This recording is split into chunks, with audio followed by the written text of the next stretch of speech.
radhiyallahu anhuma anna ummal fadl sami'athu wa huwa yaqra wal mursalat urfa faqalat ya bunayya wallahi laqad dzakartani bi qira'atika hadhihi surah innaha la akhiru ma sami'tu Rasulullah sallallahu alaihi wasallam yaqra'u biha fil maghribi. Alhamdulillah, puji syukur kehadirat Allah Subhanahu wa taala senantiasa tercurahkan kepada junjungan mulia Nabi tercinta Nabi Muhammad sallallahu alaihi wasallam beserta seluruh keluarga beliau, sahabat beliau dan umat beliau yang senantiasa melaksanakan ajaran beliau hingga akhir masa nanti. Dan sama-sama kami muliakan dan menghormati seluruh imam Masjid Al-Muhajirin bil khususa Ali Albar mata'allahu ta'ala fi tuli hayati wa umrih wa Dr. Abdurrahman Taman Sufni wa Tamatin Abbas Al-Habib Ali Albar wa Dr. Zul wa hadirin hadirat dan Walid Habib Kamil Said Asegaf dan seluruh hadirin hadirat yang insyaallah dirahmati Allah Subhanahu wa taala. Kita juga kirim Fatihah kepada almarhum, ada adik kita meninggal ya, Hasan bin Ali bin Syekh Mubakar, lagi nyantren di Jawa Barat, meninggal. Beliau masih belum sampai usia balik, masih anak-anak. Insyaallah min ahli jannah wa ahli khair wa binyati salihah ila hadratin Nabi al-Fatihah. A'udzu billahi bismillahirrahmanirrahim alhamdulillahirabbil alamin arrahmanir rahim maliki yaumiddin iyyaka na'budu wa iyyaka nasta'in ihdinas siratal mustaqim siratal ladzina an'amta 'alaihim ghairil maghdubi 'alaihim waladdallin amin. Bab al-qiraah fil maghrib, bab membaca surat Al-Quran di dalam sholat maghrib. Wa fil hadis Nabi bersabda, zayyinu Al-Quran bi aswatikum, hiasilah Al-Quran dengan suara-suara kalian. Sebagian ulama memaknai dengan al-hadis al-maqsud, pemaknaan terbalik, yaitu zayyinu aswatakum bil Quran, hiasilah suara-suara kalian dengan membaca Al-Quran. Riwayat dari Ibnu Abbas radhiyallahu anhu bahwa sesungguhnya Ummal Fadl ini ibunya beliau menikah dengan paman Nabi Sayyidina Abbas bin Abdul Muttalib. Jadi Ummu Fadl adalah istri dari Sayyidina Abbas. Beliau menyebutkan sami'athu, dia mendengar, yaitu Ummu Fadl mendengar membaca surat Al-Mursalat. Kemudian Ummu Fadl mengatakan, wahai anakku, berarti Sayyidina Abbas sedang sholat maghrib baca surat Al-Mursalat. Kemudian Ummu Fadl mengatakan, wahai anakku, wallahi demi Allah, laqad dzakartani bi qira'atika hadhihi surah, kau telah mengingatkan saya dengan bacaanmu ini atas surat tersebut. Sesungguhnya saya terakhir mendengar Rasul sallallahu alaihi wasallam membaca surat tersebut di saat melaksanakan sholat maghrib. Jadi Nabi dalam satu kesempatan menjadi imam di sholat maghrib membaca surat namanya surat Al-Mursalat. Ya, surat Al-Mursalat ini surat yang istimewa. Al-Mursalat sendiri artinya adalah malaikat-malaikat yang diutus. Di awal surat tersebut diawali dengan firman tersebut. Sebab itulah dinamakan surat Al-Mursalat di ayat pertama. Wal mursalati urfa, yang artinya demi malaikat-malaikat yang diutus yang membawa kebaikan-kebaikan. Surat Al-Mursalat ini termasuk surat Makkiyah yang diturunkan kepada Rasul di saat Rasul belum hijrah di kota Madinah.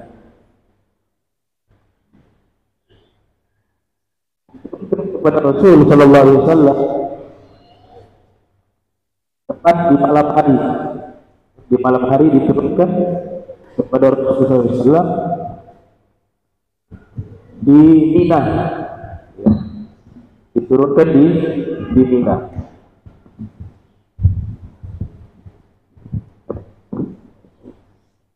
Jadi Nabi ketika itu sedang berada di Mina. Kemudian di malam hari itu Allah Subhanahu wa taala turunkan surat Al-Mursalat. Surat Al-Mursalat secara tartib Al-Mushafi, urutan suratnya surat ke-77, terdiri dari 50 ayat, ya, terdiri dari 50 ayat, dan diturunkan kepada Nabi Sallallahu Alaihi Wasallam ketika itu Nabi sedang berada di satu goa kecil, goa kecil. Kemudian turunlah surat tersebut. Sayyidina Abdullah bin Mas'ud radhiyallahu anhu, sebagaimana yang diriwayatkan juga oleh Imam Bukhari, yang lahir 194 Hijriah, wafat 256 Hijriah, beliau mengatakan, kunna ma'an Nabi sallallahu alaihi wasallam lailah, kami bersama Nabi pada satu malam, wa nahnu nasiru ma'ahu,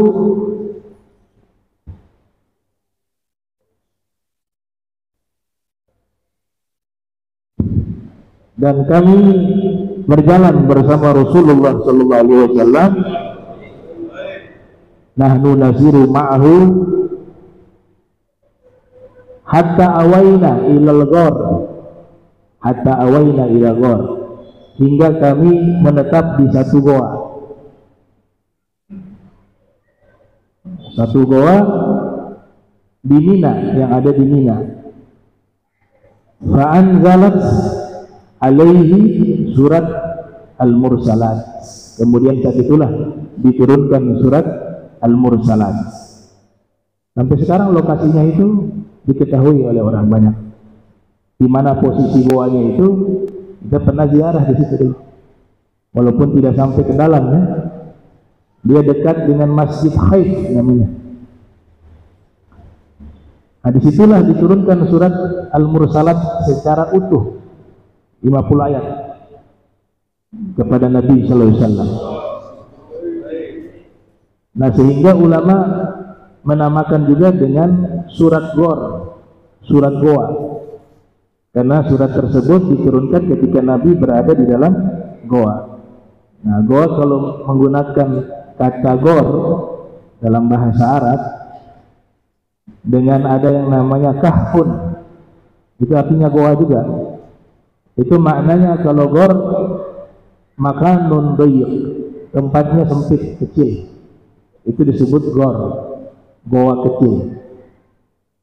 Kalau disebut kahf, surat Al-Kahf, surat goa, itu goa yang besar, maka nun wasa', seperti kisah Ashabul Kahf, id awal fityatu ilal kahf faqalu rabbana atina min ladunka rahmatan wa hayyi lana min amrina rasyada.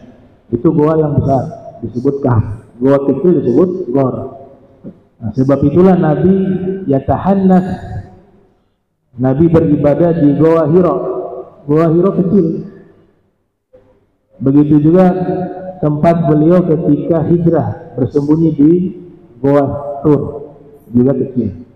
Tapi kalau Kahf itu goa yang besar. Jadi goa tersebut kalau kita ingin lihat masih bisa. Tempatnya dikenal dekat Masjid Al-Khaif, ya. Dibacanya Masjid Al-Khaif.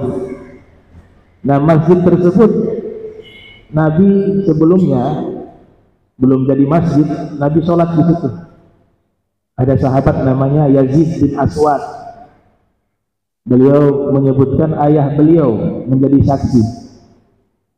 Ayah beliau mengatakan, syahidtu ma'an Nabi sallallahu alaihi wasallam hajjatahu fa shallaitu ma'ahu salat subhi fi Masjidil Khaif. Kata Yazid bin Aswad, ayah saya hadir bersama Nabi ketika melaksanakan ibadah haji. Ini peristiwa setelah turunnya surat Al-Mursalat, ya. Dan saya sholat bersama Nabi, sholat subuh di Masjid Al-Khaif.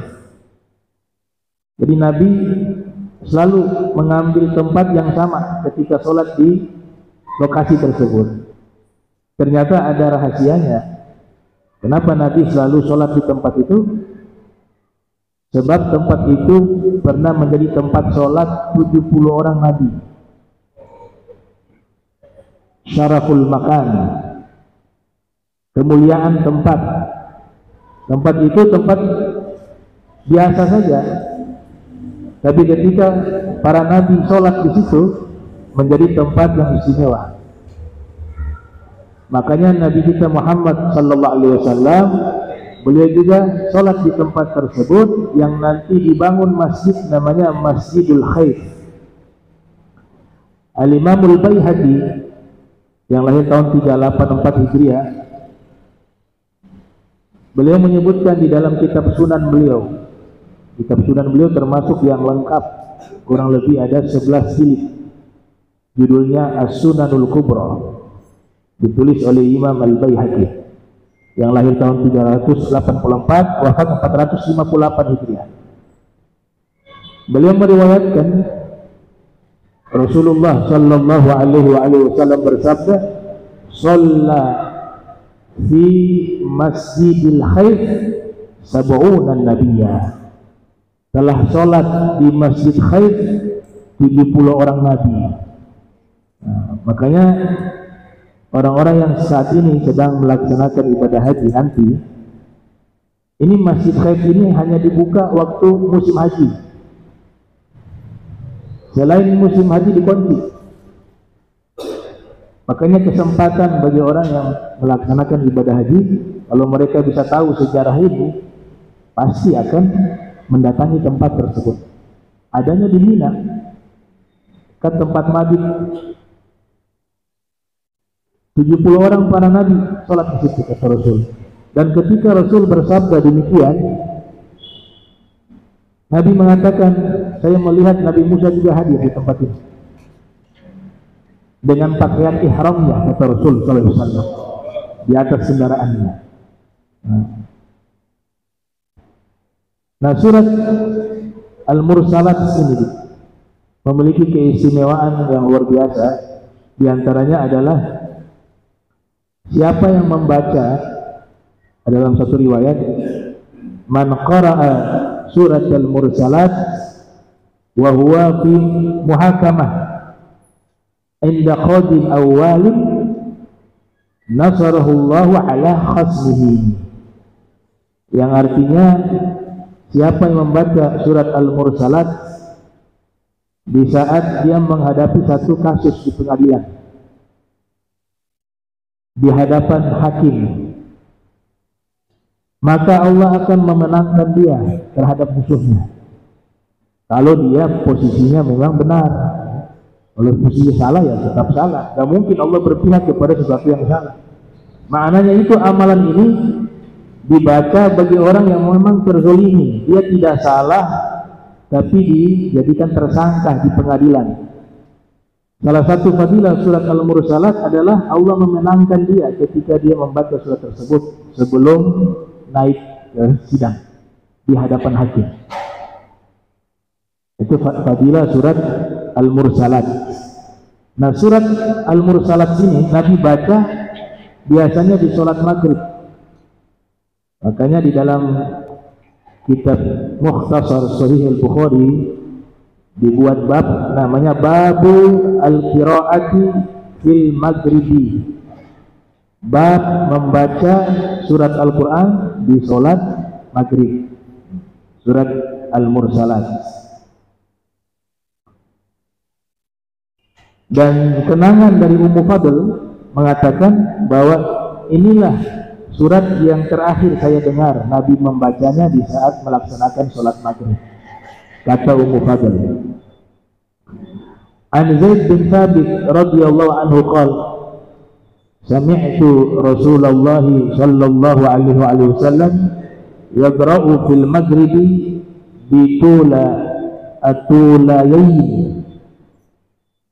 Dari sahabat bernama Zaid bin Thabit radhiyallahu anhu qala, beliau berkata, saya telah mendengar Rasulullah sallallahu alaihi wasallam membaca di dalam sholat maghrib bitula tulayain, dengan dua surat yang panjang. Nah, ini di dalam syarahnya yang dimaksud dua surat yang panjang itu surat Al-A'raf dan surat Al-An'am dalam hadis ini. Para ulama hadis mereka bisa menerangkan itu. Nah, kalau di dalam hadis tidak diterangkan ini surat apa, makanya kita gak bisa lepas dari para ulama, para ahli ya. Kalau mereka tidak terangkan, kita tidak akan tahu maksud dari dua surat yang panjang ini apa. Nah, mereka terangkan dalam kitab-kitab syarah hadis yang dimaksud surat Al-A'raf dan surat Al-An'am. Cukup panjang juga itu kalau dibaca. Surat Al-A'raf ini termasuk surat Makkiyah. Al-A'raf artinya tempat yang tinggi. Tempat yang tinggi. Ya, surat ke-7 kalau urutan surat ya, At-Tartib Al-Mushafi namanya, itu posisinya surat ke-7. Nah, urutan surat-surat di dalam Al-Quran itu juga adalah perintah Allah, tauqifiyah, gak sembarangan. Yang awal surat apa? Al-Fatihah misalnya. Yang paling akhir surat An-Nas. 114 surat di dalam Al-Quran, urutan-urutannya itu adalah wahyu, tidak asal-asalan. Disebut dengan tartib mushafi, urutan mushaf, tauqifiyah, sumbernya dari perintah Allah, dari wahyu. Nah, surat Al-A'raf ini juga dibaca oleh Nabi di sholat maghrib. Dia surat ke-7, terdiri dari 206 ayat. Kategori surat Makkiyah. Al-Imam Al-Wahidi An-Naisaburi dalam kitab Asbabun Nuzul menerangkan di antara ayat yang ada di surat Al-A'raf sebab turunnya Asbabun Nuzul, yaitu wa idza quri'a al-Qur'anu fastami'u lahu wa ansitu la'allakum turhamun. Apabila dibacakan Al-Quran, maka dengarkanlah dan diamlah, semoga kalian diberikan rahmat oleh Allah Subhanahu wa taala. Ini ayat yang ada di surat Al-A'raf. Kata Al-Imam Qatadah, sebagaimana yang dinukil oleh Imam Al-Wahidi An-Naisaburi dalam kitab Asbabun Nuzul, beliau mengatakan kana yatakallamuna fi sholatihim fi awwali ma furidat. Pada awalnya awal diwajibkan sholat, itu mereka ketika sholat masih bisa sambil ngobrol karena belum tahu nih sholat itu bagaimana. Kata Imam Qatadah, kana yatakallamuna fi sholatihim di awal lima furidat. Di awal diwajibkan sholat, mereka dalam keadaan sholat ngobrol karena belum tahu, masih awal-awal. Sampai-sampai diriwayatkan, fakana ar-rajulu yaji'u fayaqulu li sahibihi kam shallaitum fayaqulu kadza wa kadza. Sampai-sampai kalau ada yang datang terlambat sholat, dia masuk ke saf, dia tanya ke yang lagi sholat, sudah berapa rakaat? Yang lagi sholat jawab, sudah sekian rakaat. Masih awal. Nah, sebab itulah Allah turunkan firman di surat Al-A'raf, fa'anzalallahu subhanahu wa ta'ala, wa idza quri'al Qur'an fastami'u lahu wa ansitu la'allakum turhamun. Kalau sedang dibacakan Al-Quran di dalam sholat maksudnya. Begitu juga di luar sholat, gak boleh orang lagi baca Al-Quran kita potong, kita ajak ngobrol, gak boleh. Tunggu dia selesai baca Al-Quran. Apabila telah dibacakan Al-Quran pada kalian, maka dengarkanlah dan diamlah. Semoga kalian diberikan rahmat oleh Allah Subhanahu wa ta'ala. Nah, ini surat Al-A'raf. Nah, arti Al-A'raf itu sendiri diterangkan oleh Al-Hafiz Ibnu Katsir yang lahir tahun 701 Hijriah, wafat 774 Hijriah, di dalam tafsirnya, Tafsir Al-Qur'anil Azim. Beliau kumpulkan beberapa pendapat para ulama, para sahabat. Menurut Sayyiduna Abdullah ibn Abbas radhiyallahu anhuma, Al-A'raf itu adalah talun bainal jannah wan nar, satu bukit kecil yang berada di antara surga dan neraka. Itu namanya Al-A'raf. Jadi di antara surga neraka menurut Turjamanul Quran, julukan beliau Turjamanul Quran, orang yang mampu menerjemahkan Al-Quran, karena dapat doa khusus dari Rasul SAW, Allahumma faqihhu fid din wa 'allimhu ta'wila. Ya Allah, berikanlah ia faham agama dan ajarkanlah ta'wil Al-Quran kepadanya. Itu doa Rasul secara khusus kepada Sayyidina Abdullah bin Abbas. Beliau mengatakan bahwa Al-A'raf itu adalah talun. Talun itu bukit kecil bainal jannah wan nar, yang berada di antara surga dan neraka. Wakil, ada juga yang berpendapat Al-A'raf itu adalah penjara, habsun atau sijnun, penjara. Alaihi nasun min ahli dzunub bainal jannati wan nar, yang dimana orang-orang yang banyak dosa, memiliki dosa yang banyak, mereka sementara dimasukkan di penjara tersebut yang lokasinya itu di antara surga dan neraka. Nah, kita ini kan bertahun-tahun ini mendengar surat Al-A'raf, ternyata Al-A'raf itu tafsirannya luar biasa. Bisa nama bukit, bisa juga nama penjara yang berada di antara surga dan neraka. Ada juga yang berpendapat, nah, Al-A'raf ini tempat untuk saling mengenal. Sesama penghuni surga saling mengenal. Oh, teman-teman saya yang nanti masuk surga. Kan sebelum masuk surga mampir dulu di situ. Begitu juga penghuni neraka. Makanya dari kata Arafah, saling mengetahui, saling mengenal, atau mengetahui dan mengenal. Nah, ulama berbeda pendapat tentang makna Al-A'raf, tapi kesimpulannya semuanya sepakat Siapa sih orang-orang yang nanti Allah tempatkan di tempat yang namanya Al-A'raf itu? Maka disebut mereka adalah gaumun istawat hasanatuhum wa sayyi'atuhum. Mereka adalah sekelompok kaum. Di sini yang dimaksud kaum muslimun. Ya, orang-orang Islam ini kan orang-orang yang beriman kepada Nabi Muhammad SAW dan para nabi-nabi terdahulu dari umat-umat mereka. Nah, mereka ini kan nanti ditimbang amal. Ya.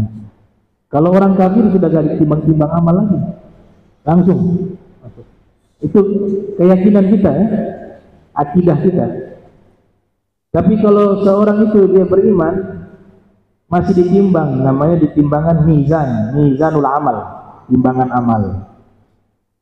Nah, ketika timbangan amalnya ini, amal baiknya dan amal buruknya itu seimbang, beratnya sama, maka kan malaikat bingung. Ini memasukkan ke surga belum bisa, memasukkan ke neraka juga belum bisa, karena berimbang. Hasanatuhum istawat hasanatuhum wa sayyi'atuhum. Pahala-pahala kebaikannya dan perbuatan-perbuatan buruknya, dosa-dosanya itu berimbang. Maka saat itu mereka belum bisa diputuskan masuk ke surga atau neraka. Transit dulu di tempat namanya Al-A'raf. Sampai kapan? Wallahu a'lam. Keputusan dari Allah. Disinilah satu peran penting dari Nabi kita Muhammad SAW. Dan Nabi Muhammad ini sibuk cari umatnya. Beliau itu punya visi misi di akhirat, ingin memasukkan seluruh umatnya ke dalam surga. Itu misi. Sampai beliau seakan-akan mengatakan, ketika Allah perintahkan Nabi untuk masuk ke surga, ya Nabi orang pertama yang masuk ke surga. Sebagaimana dalam doa di Maulid Ad-Dibai, Allahumma adkhilna ma'ahul jannata fa innahu awwalu man yadkhuluha wa anzilna ma'ahu fi kusuriha fa innahu awwalu man yanziluha. Orang pertama yang masuk ke dalam surga Nabi Muhammad SAW. Maka ya Allah, masukkan kami bersama beliau. Dan yang masuk ke dalam surga dan memiliki istana yang begitu megah adalah istana Nabi. Tapi Nabi belum mau masuk, padahal Allah sudah perintahkan. Ya, sampai malaikat mengatakan kalau orang ketok pintu surga, malaikat tanya dulu, "Man anta?" Kamu siapa? Kalau dijawab, "Ana Muhammad," Nabi kan jawab begitu, "Ana Muhammad." Kata malaikat penjaga pintu surga, "Bika umirtu an la afsaha li ahadin qablah." Saya hanya diperintahkan oleh Allah membuka hanya kepada engkau, tidak boleh kepada yang lain. Tapi Nabi saking sayangnya kepada umatnya, Nabi cari satu persatu. Nah, orang-orang yang di tempat transit tadi, Al-A'raf, kalau mereka adalah orang-orang yang ketika hidup, salah satu amalan dan fadilah, ya, kata dalam kitab Al-Majmu'ah Al-Mubarakah, orang yang banyak salawat itulah yang nanti diingat oleh Nabi Muhammad SAW. Sebenarnya Nabi mau ingat, tapi Allah yang buat Nabi untuk mengingat siapa-siapa yang banyak membaca salawat dan salam kepada Nabi. Mereka yang jadi prioritas sama. Jadi kalau salawat kita sedikit, ya ingatnya belakangan. Kalau salawat kita makin banyak, maka makin diingat oleh Nabi Muhammad SAW. Maka Nabi mendatangi mereka dan berikan syafaat mereka. Akhirnya yang di Al-A'raf tadi dibawa masuk ke dalam surga berkat syafaat Nabi Muhammad sallallahu alaihi wasallam. Al-Imam Ja'far Shadiq bin Muhammad Al-Baqir yang lahir tahun 83 Hijriah, wafat 148 Hijriah. Beliau mengatakan keutamaan membaca surat Al-A'raf. Man qara'a surat Al-A'raf fi kulli syahrin kana minal aminina yaumal qiyamah. Wa man qara'aha fi kulli lailatin, fi riwayat lailatul jum'ah, la yuhasabu ma'ahu yaumal qiyamah wa innaha tashhadu li kulli man qara'aha. Yang artinya siapa yang rajin membaca surat Al-A'raf minimal sebulan sekali dia baca, di setiap sebulan dia baca, maka orang tersebut diberikan jaminan orang-orang yang akan aman di hari kiamat. Dan siapa yang membacanya di setiap malam, atau satu riwayat di malam Jumat, maka dia masuk ke dalam surga tanpa hisab. Dan surat Al-A'raf menjadi saksi di hadapan Allah untuk memberikan syafaat kepada orang tersebut. Ini ucapannya Imam Ja'far Shadiq bin Muhammad Al-Baqir.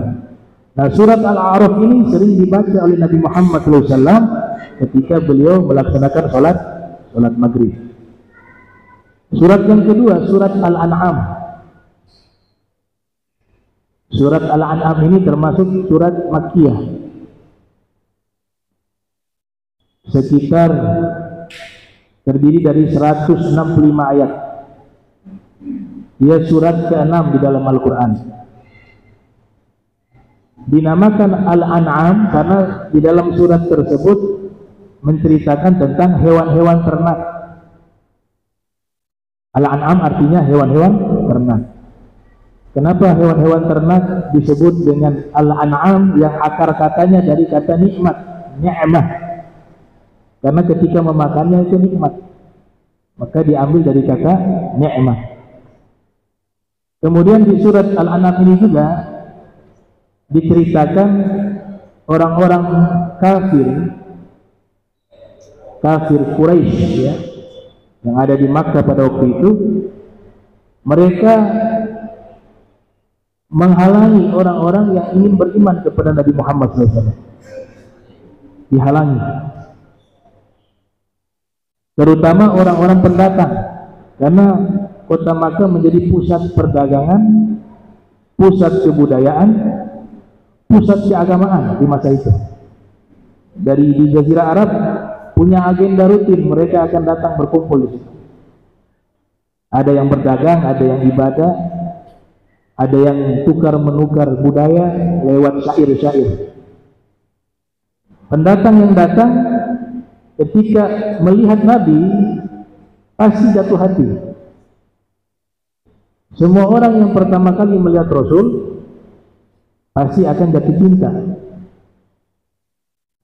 Man ra'ahu badihatan habah wa man khalatahu ahabbah. Sebagaimana kesaksian Imam Ali mengatakan, siapa yang melihat beliau pasti akan tunduk dengan wibawanya, tapi siapa yang sudah duduk bersama beliau pasti akan jatuh cinta kepadanya. Itu sifatnya Nabi Muhammad SAW. Maka orang-orang kafir Quraisy ini menghalangi mereka yang mau beriman kepada Nabi. Mereka katakan, jangan ikut dia, jangan dengar suaranya dia, suaranya itu sihir. Tutup telinga kalau dia lagi bicara, karena kalau Nabi bicara sekali beriman, tidak ada yang bisa bendung. Makanya mereka tutup telinga. Atau Abu Jahal itu tiap malam datang ke rumah Rasul. Apa yang beliau lakukan? Apa yang dia lakukan? Yang dia lakukan adalah mendengarkan bacaan Al-Qurannya Nabi Muhammad SAW. Didengar, dinikmati, dipercaya ini Nabi. Tapi apa? Takut jabatannya hilang. Dia mengakui Nabi itu orang jujur. Bahkan dia marah kepada salah satu kawannya yang mengatakan Nabi itu pendusta. Jadi jangan pernah kau katakan Muhammad pendusta. Ini Abu Jahal. Abu Jahal bilang, dia seumur hidup tidak pernah berdusta. Nah, temannya bingung. Terus kenapa kau musuhin dia?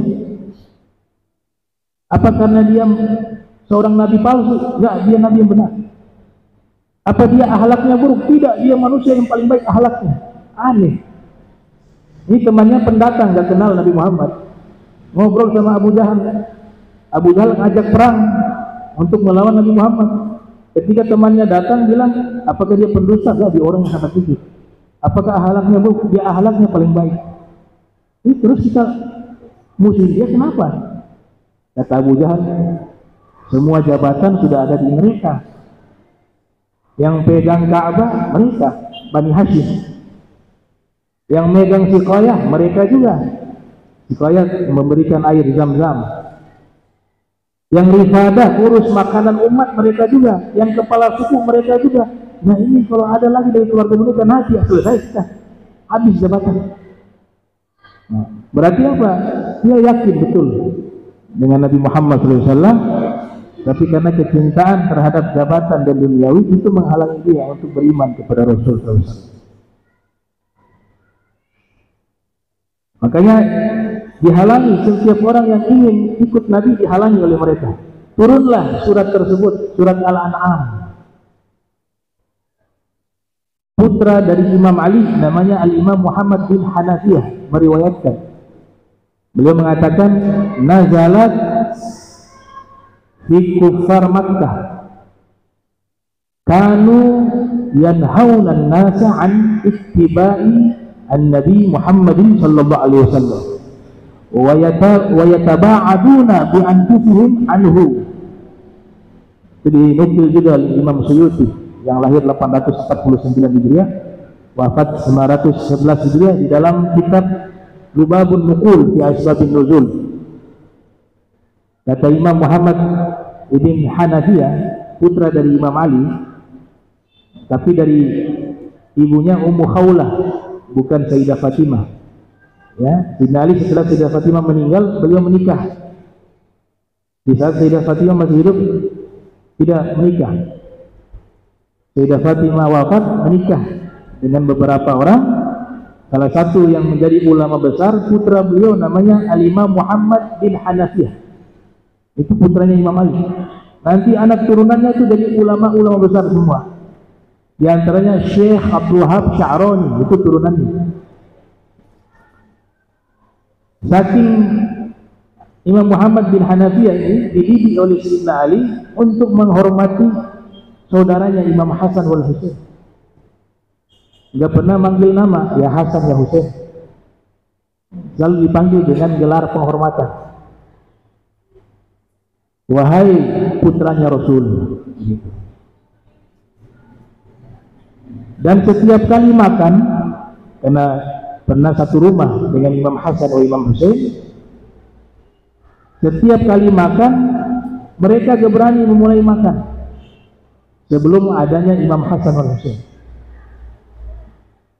Dia katakan, saya menjadi khadimnya Imam Hasan dan Husain.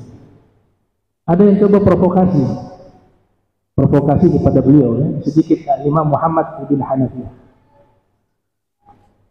Beliau ini ketika Imam Ali lagi jihad, lagi perang, selalu diajak Imam Muhammad bin Hanafiyah, paling terdepan dalam peperangan.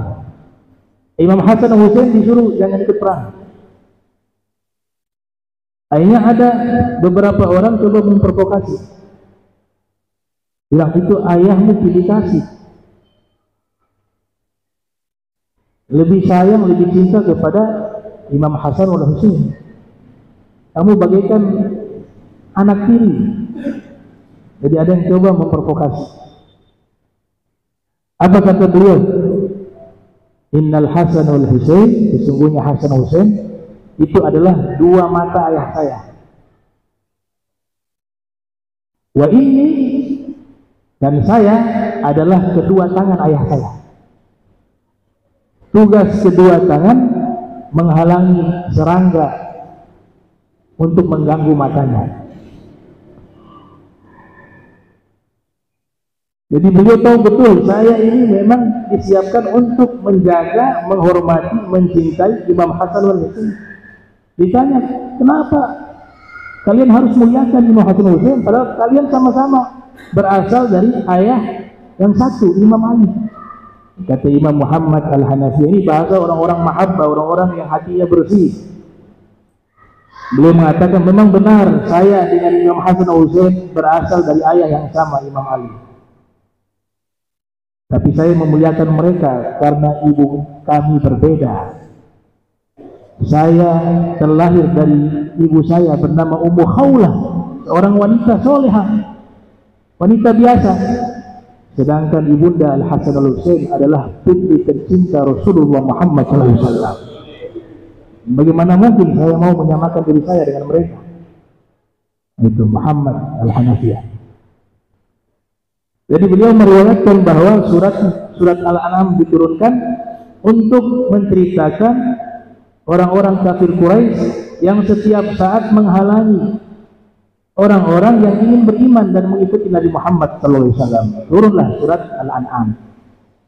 Nah, Ibnu Abbas pernah mengatakan bahwa fadilah surat Al-An'am ini, man qara'a surat Al-An'am, siapa yang membaca surat Al-An'am di kulli lailah, di setiap malam, ju'ila minal aminin, dijadikan dia orang-orang yang aman di hari kiamat, yaumal kiamati walam yara an-nara bi'ainihi abada, dan matanya tidak akan pernah melihat neraka selama-lamanya. Jadi setiap surat punya keistimewaan, ya? Punya keistimewaan. Itu Imam Suyuti dalam kitab Al-Itqan fi Ulumil Quran membuat bab khusus tentang fadilah-fadilah surat-surat di dalam Al-Quran. Semuanya surat istimewa dalam Al-Quran, punya fadilah masing-masing.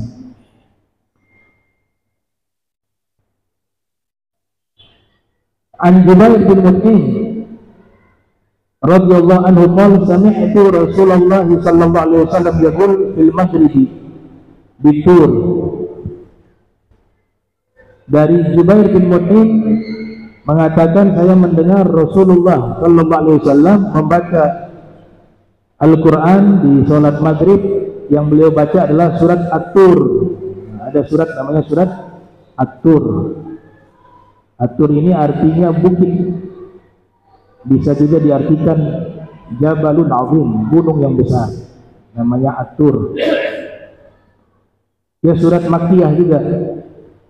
Surat Makkiyah terdiri dari 49 ayat, dan posisinya itu surat yang ke-52 di dalam Al-Quran.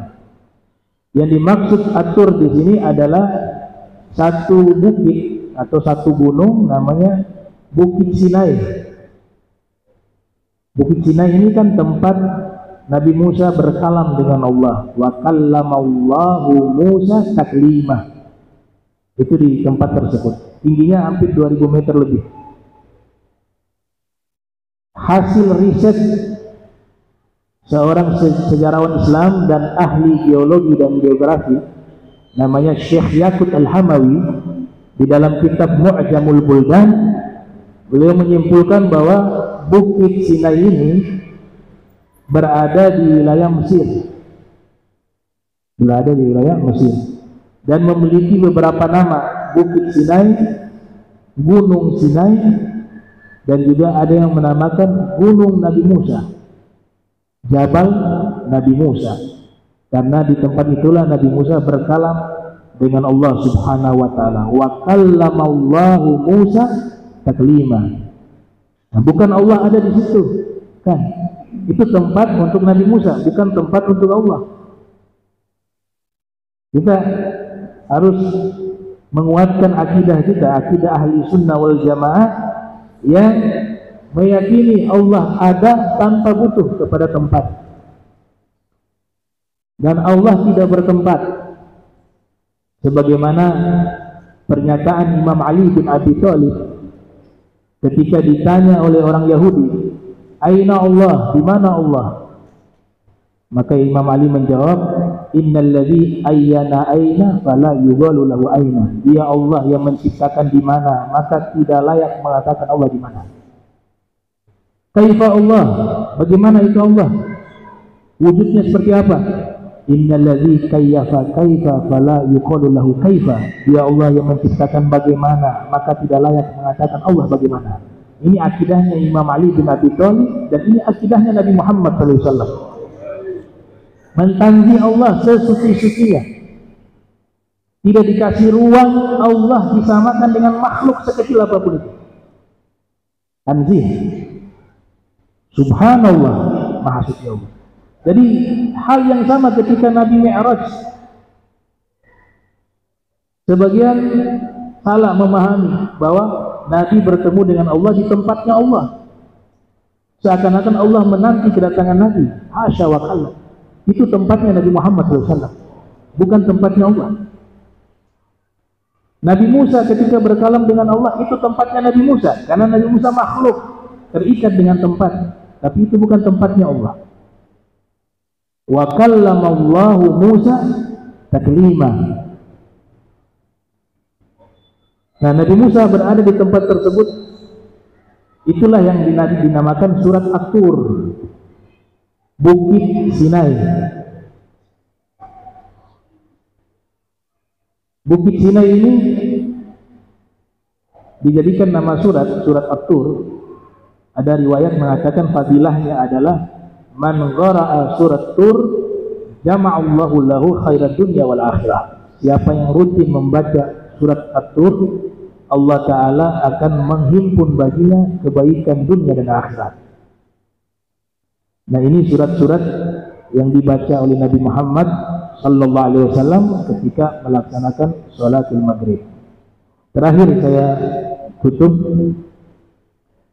memang benar ya fadilah-fadilah tentang surat-surat di dalam Al-Quran itu. Kalau bicara tentang ilmu hadis ya, ada satu kitab namanya Tadribur Rawi, karangan Imam Suyuti, ilmu mustalahul hadis. Di situ ada bab khusus namanya bab hadis-hadis palsu. Jadi banyak sekali hadis-hadis palsu, berkaitan tentang keutamaan surat-surat di dalam Al-Quran. Banyak ya hadis palsu. Artinya yang sahih juga ada, tapi kebanyakan itu hadis palsu. Yang sahih ada, yang hasan ada. Sebenarnya kalaupun hadis ini palsu tanpa kita ngambil riwayatnya, ya Al-Quran tetap mulia, nggak ada masalah itu. Tapi artinya ketika kita membahas ilmu mustalahul hadis, bahwa di masa dahulu dia terjadi hadis palsu ini di masa-masa awal-awal abad 2, makanya muncul ulama-ulama hadis abad 3, bahkan abad 1 juga sudah mulai muncul dengan berbagai alasan. Nah, Imam Suyuti menyebutkan bahwa alasan sang pemalsu hadis membuat hadis-hadis palsu berkaitan tentang keutamaan-keutamaan surat-surat di dalam Al-Quran, karena melihat umat Islam pada waktu itu sudah sibuk membaca ilmu-ilmu yang lain dan meninggalkan Al-Quran. Para fuqaha sibuk dengan fikihnya, yang lebih banyak dia baca kitab fikih, yang mantek dengan ilmu manteknya, bahkan filsafat juga dengan filsafatnya, ilmu lughah dengan lughahnya. Artinya mereka sibuk dengan ilmu-ilmu tersebut. Bukan berarti salah, tidak. Tapi masalahnya Al-Quran ini sudah ditinggalkan. Jarang lagi orang membaca. Khawatir orang lebih cenderung membaca sesuatu yang lain dibanding kitab suci Al-Quran, yang tentu Al-Quran ini di atas segala-galanya. Gitu. Maka ingin memotivasi umat agar kembali membaca Al-Quran, dia buatlah hadis-hadis palsu tentang fadilah-fadilah surat-surat di dalam Al-Quran. Niatnya baik. Bahkan hadis palsu yang lainnya jumlahnya 14.000 hadis. Selain Al-Quran ya, 14.000 hadis. Disidang oleh ulama hadis, ketahuan, karena selalu kalau riwayat harus an-syekh, gak sebut namanya siapa, dari guru saya, dari gurunya, Rasul bersabda. Dicurigai oleh ulama hadis, kok namanya majhul, tidak dikenal periwayatnya. Hanya ketahuan, ditangkaplah beliau juga seorang yang soleh gitu. Ditangkap, kemudian disidang oleh ulama hadis bahwa engkau tidak boleh membuat hadis palsu. Nabi bersabda, man kadzaba alayya muta'ammida falyatabawa maq'adahu minan nar. Siapa yang berdusta atasku, kata Nabi, dengan sengaja, maka dia telah mengambil satu tempat di dalam neraka. Jadi tidak boleh kau buat hadis-hadis palsu. Ancamannya sangat berat. Dia tersenyum, tidak merasa salah. Kemudian dia menjawab, saya berdosa bukan membawa nama Nabi, tapi saya berdosa untuk Nabi. Karena Nabi yang perintahkan orang untuk selalu membaca Al-Quran. Iqra'ul Quran fa innahu ya'ti yaumal qiyamah syafi'an li ashabi. Man qara'a harfan min kitabillah falahu bihi hasanatun wal hasanatu bi asyri amsalihha. La aqulu alif lam mim harfun walakin alif harfun wa lam harfun wa mim harfun. Ini semua sabdanya Nabi Muhammad SAW. Siapa yang baca satu huruf dapat pahala 10 kali lipat. Satu kebaikan dilipat gandakan 10 kali lipat. Bacalah Al-Quran, nanti Al-Quran berikan syafaat pada kalian di hari kiamat. Nabi yang suruh baca Al-Quran, makanya saya bela Nabi. Saya berdosa untuk Nabi Muhammad SAW. Bukan membawa nama Nabi untuk keburukan, tidak. Tapi sepakat para ulama hadis, sekalipun itu sesuatu yang baik, jika memang itu bukan sabdanya Nabi, tetap hukumannya itu adalah berdosa. Hadis palsu namanya. Wal kadhibul mukhtalaqul masnu'u 'ala an-nabi fadzalikal mawdu'u. Sesuatu yang diada-adakan mengatasnamakan Nabi, bahwa Nabi bersabda demikian padahal tidak pernah disabdakan oleh Nabi, itulah yang disebut dengan hadis maudhu'. Nah, itu yang disebutkan oleh Imam Al-Suyuti. Tapi kesimpulannya Al-Quran semua surat punya khasiat, punya keistimewaan, ya. Punya keistimewaan. Nah, cuma ini dalam bab mushal hadis ada yang membuat hadis-hadis palsu tentang fadilah-fadilah surat. Tapi tidak semuanya palsu, ada yang sahih, ada yang hasan. Ya. Tapi kebanyakan hadis palsu. Ya. Allah qad al-jam'ana hadza jam'a marhuma wa tafarraqna